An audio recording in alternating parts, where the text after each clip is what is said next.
Salut à tous les amis et c'est parti pour une nouvelle vidéo pour la ronde numéro 6 de ce tournoi rapide d'Albertville, une partie extrêmement importante. Je suis ici contre le meilleur élu du tournoi, vous le voyez, on n'est qu'à 4 points d'écart, donc c'est assez peu étonnant que je sois dans la première table, mais c'est la partie qui va décider du tournoi parce que Alexandre Kayali, mon adversaire, a 5 sur 5, j'ai 4,5 sur 5 et le reste à 4 sur 5, et la dernière ronde devrait sur le papier être gagnée par le joueur, enfin l'un de nous deux quoi.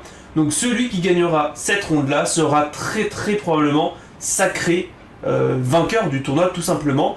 Et donc, cette partie est très importante pour moi, parce qu'il y a une valeur symbolique, hein, faire le doublé Albertville c'était très je veux dire imposant, mais bon voilà. Et puis surtout, il y a un point de vue purement matériel, alors moi je dis pas non avoir de l'argent, c'est toujours ça de prix. Alors du coup, j'ai les noirs, il y a les blancs, et avant de commencer, je vous invite à liker, vous abonner et partager la vidéo, ça aiderait énormément la chaîne. Et Alexandre qui commence avec D4. Je réponds D5, il répond fou F4, cavalier F6 et E3, et la bonne nouvelle c'est que la dernière fois, je l'avais aussi joué avec les noirs d'Albertville, et je l'avais battu sur un système de Londres, donc exactement la même ouverture, et donc je suis confiant, je balance C5, il répond C3, cavalier C6, cavalier D2, donc c'est vraiment le coup principal, hein. L'idée étant de libérer des coups comme tour B1, hein, s'il joue dame B6 tout simplement, et sous des pions prend. Mais du coup là-dessus, bon je vais jouer fou F5.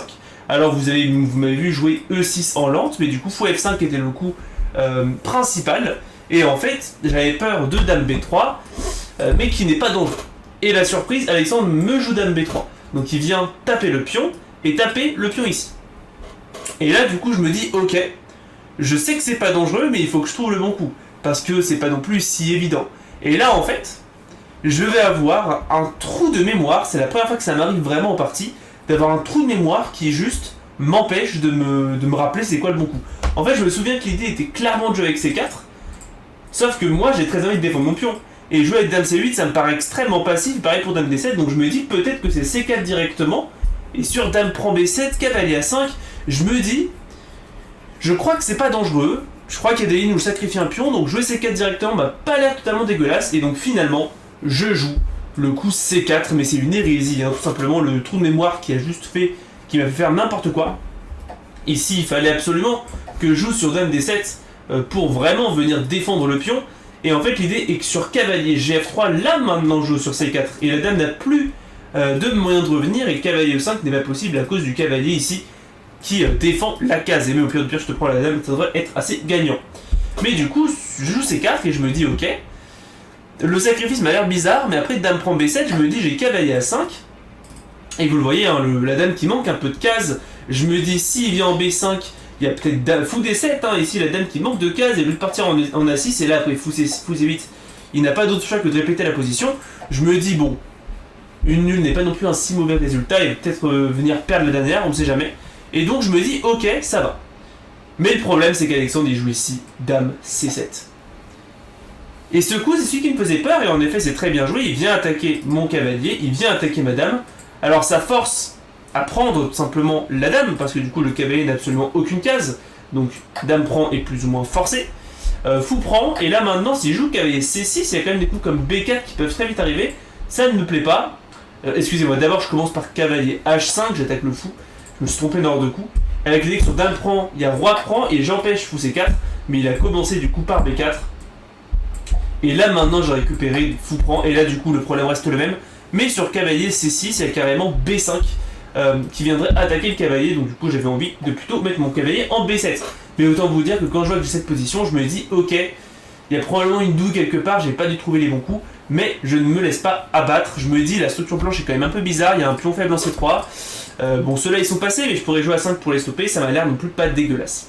Ici H3 je pars Alexandre, donc son but il est simple. Je menaçais peut-être de m'emparer du fou, donc il vient, excusez-moi, libérer la case H2 pour le fou, et surtout menacer G4.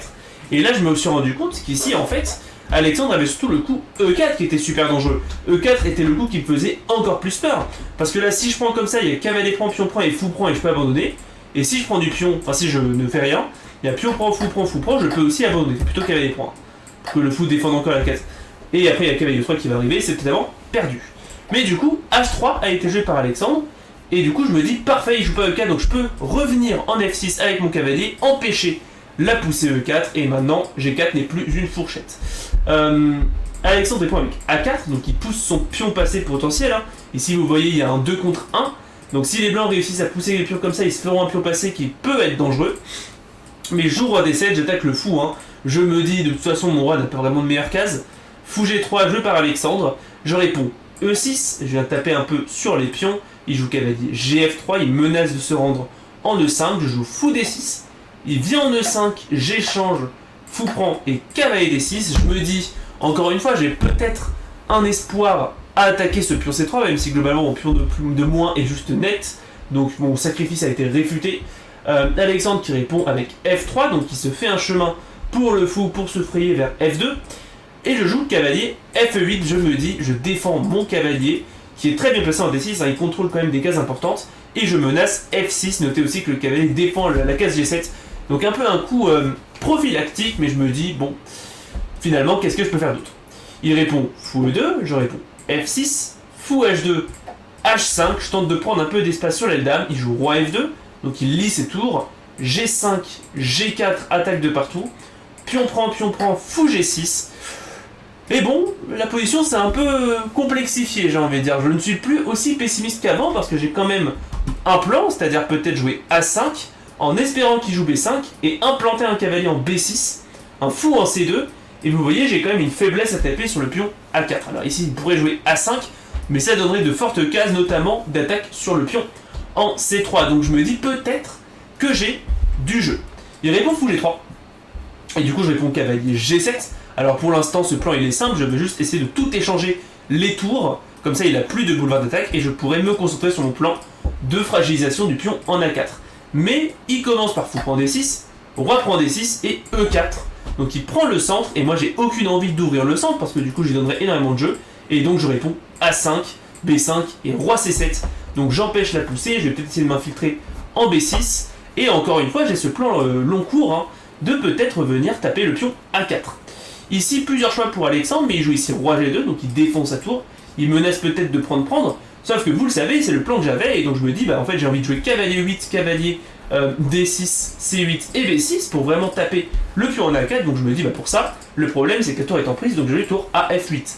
Je viens simplement libérer le chemin, comme ça la tour défendra encore, et à long terme je pourrais avoir du F5 peut-être si jamais il ne fait rien. Alexandre qui répond cavalier à E1. Ok, bon, prend la colonne qui va probablement s'ouvrir après pion prend. Je réponds cavalier 8, il répond fou D1, roi D7, fou D2, et là j'ai un problème, c'est que si pion prend, fou prend, il y a peut-être pion prend, et c'est pas non plus si clair, il y a le pion ici qui va tomber, et je me suis dit en fait lui il est content d'échanger ce fou qui ne sert à rien contre 3 pions passés, des cases, un autre pion passé ici, ça m'a l'air totalement catastrophique, donc je n'ai pas envie de l'autoriser à prendre, puis prendre tempo. Et donc ici en fait dans une position où je souffre déjà, je vais juste faire une gaffe tactique de craquage honnêtement, donc la partie ne va pas être non plus très intéressante. Je vais jouer roi D6 en fait, je vais me dire ok je ne veux pas laisser pion prend, échec, mais là bon la tactique elle est facile, mais si vous voulez la trouver à la maison vous pouvez la trouver. Globalement dès que j'ai joué en fait j'ai vu la tactique et j'étais en mode waouh, qu'est-ce que je fais là, pourquoi je suis bourré. Et Alexandre qui le voit direct en fait, il joue E5, attaque le roi, attaque le fou, j'ai aucun moyen de défendre les deux. La partie va continuer avec pion prend, roi C5, fou prend, cavalier C7, je me dis ok j'ai une pièce de moins, mais bon, tant qu'à faire, j'ai quand même des pions passés, peut-être des trucs, je sais pas, je vais tenter un truc. Je continue à jouer un petit peu, hein, tour prend H8, cavalier F1, je réponds cavalier A8 suivi de cavalier B6, donc je tape un peu le pion, mais le problème c'est qu'il revient simplement en C2 et je n'ai plus du tout d'espoir, donc là-dessus je vais juste trouver le plan, enfin essayer de trouver un plan pour jouer pour le gain. Je me dis peut-être que si je joue D4, le roi prend, mon roi qui s'infiltre, je pourrais peut-être faire valoir mon pion en C3, mais malheureusement ça ne fonctionne juste pas. J'ai préparé avec tour D8, il joue tour D1 et en fait là joue D4, je me dis allez c'est parti, mais là vous le voyez c'est mat en 4. Alors le mat en 4 est introuvable, mais il y a une tactique qui est elle très bien trouvable et qu'Alexandre va trouver directement, c'est cavalier E4 échec qui attaque le roi, et en fait vous voyez hein, les pions blancs qui viennent totalement paralyser mon roi. Je suis obligé de me rendre en D5, et là ici la partie va se finir avec tour prend, roi prend, tour abandon, parce que je perds une tournette et là-dessus bah, je vais me faire mater. Mais il y a un mat qui est encore plus beau, hein, si vous voulez essayer de le trouver à la maison, allez-y. Ça peut être un bon problème tactique. Ici en fait les blancs ont mat en 3, après le magnifique C-prend D4, ignore le gain matériel, la tour qui défend le pion, et en fait là il y a juste un réseau de mat en fait, je n'ai aucun moyen de parer la menace de cavalier F6 échec et mat. Ou alors cavalier C3, parce que si je joue ici, il y a échec et mat. Et si je joue par exemple cavalier prend, il y a échec et mat. Donc le seul moyen que j'ai d'essayer de trouver quelque chose, c'est C4 pour essayer de me frayer un chemin. Mais il y a fou B3 échec, cavalier C4 et du coup cavalier F6 échec et mat. Et je n'ai juste plus aucune case. Mais du coup, cette partie se finit par une défaite malheureusement. J'ai pas très bien géré cette partie honnêtement, un peu déçu. Mais bon, des parties comme ça arrive. Mais du coup, malheureusement, je vois mon espoir de doubler s'envoler. Parce que malheureusement, je reste à 4,5 sur 6. Ce qui reste un très honorable score pour l'instant. Mais Alexandre est actuellement à 6 sur 6. Donc même s'il perd et que je gagne la prochaine, le problème c'est que je serai à 5,5, il sera à 6. Donc malheureusement, je ne gagnerai pas ce tournoi. Mais j'ai encore un espoir de peut-être venir dans le podium. Bon, on va bien voir ce que ça vaut. Mais du coup, ce n'est pas encore fini. Il faut juste que je gagne la dernière et j'aurai un tournoi qui est quand même décent où je gagnerai des points Elo.